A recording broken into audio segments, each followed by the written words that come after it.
ತಲಪಾಡಿಯಲ್ಲಿ ನಕಲಿ ಲಾಟರಿ ವ್ಯವಹಾರ, ಇಬ್ಬರ ಬಂಧನ.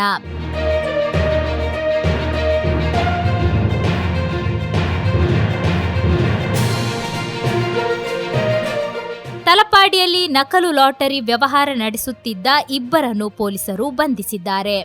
ಇಚಲಂಗೋಡಿನ ಕುಬನೂರಿನ ಕುഞ്ഞാಲಿ, ಪಚ್ಚಂಬಳ ಹೌಸ್ ಹಾಗೂ ಕಣ್ವತೀರ್ಥದ ಪ್ರದೀಪ್ ಅವರನ್ನು ಮಂಜೇಶ್ವರ ಎಸ್ಐ ಕೆಆರ್ ಉಮೇಶ್ ಹಾಗೂ ಅವರ ತಂಡ ಬಂಧಿಸಿದೆ.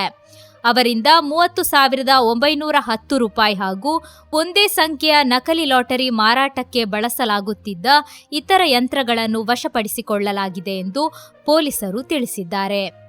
ಮಂಗಳವಾರ ಮಧ್ಯಾಹ್ನ ತಲಪಾಡಿ ಬಸ್ ನಿಲ್ದಾಣದ ಬಳಿಯ ಸದಾತ್ ಸ್ಟೋರ್ ಮುಂದೆ ಇಬ್ಬರನ್ನು ಬಂಧಿಸಲಾಗಿದೆ ಎಂದು ಪೊಲೀಸರು ತಿಳಿಸಿದ್ದಾರೆ. ಆರೋಪಿಗಳ ವಿರುದ್ಧ ಲಾಟರಿ ಕಾಯ್ದೆಯಡಿ ಪ್ರಕರಣ ದಾಖಲಿಸಲಾಗಿದ್ದು, ಮುಂದಿನ ದಿನಗಳಲ್ಲಿ ಸಮಾನಾಂತರ ನಕಲಿ ಲಾಟರಿ ಟಿಕೆಟ್ಗಳ ಮಾರಾಟದ ವಿರುದ್ಧ ಕಠಿಣ ಕ್ರಮ ಕೈಗೊಳ್ಳಲಾಗುವುದು ಎಂದು ಪೊಲೀಸ್ ಅಧಿಕಾರಿಗಳು ತಿಳಿಸಿದ್ದಾರೆ.